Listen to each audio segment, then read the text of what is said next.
मेरे दुलारे भैया तुझको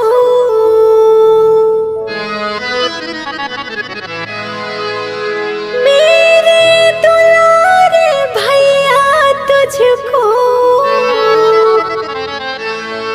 आना पड़ेगा।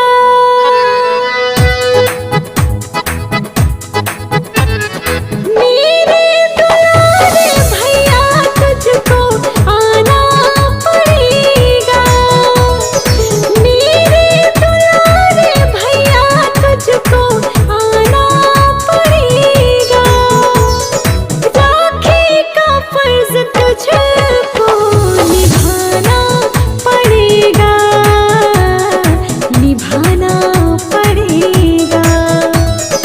राखी का फर्ज तुझको निभाना पड़ेगा, निभाना पड़ेगा।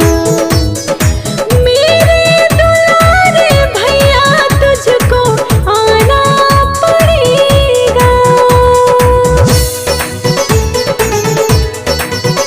गाना स्टूडियो पटना, म्यूजिक बाय छोटू।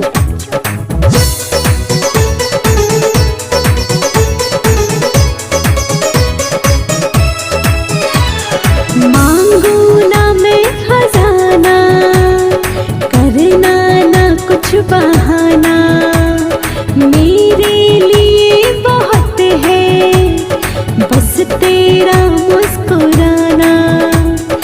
मेरे लिए बहुत है बस तेरा मुस्कुराना, बस तेरा मुस्कुराना। सारी उम्र के बंधन को निभाना पड़ेगा। सारी उम्र के बंधन को निभाना पड़ेगा।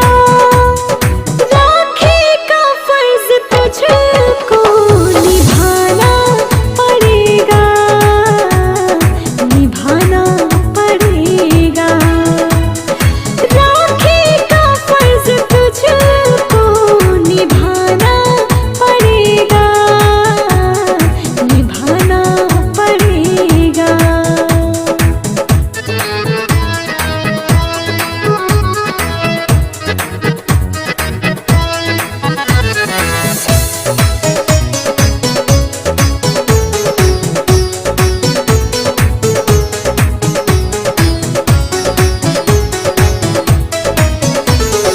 दुनिया में सबसे प्यारा भैया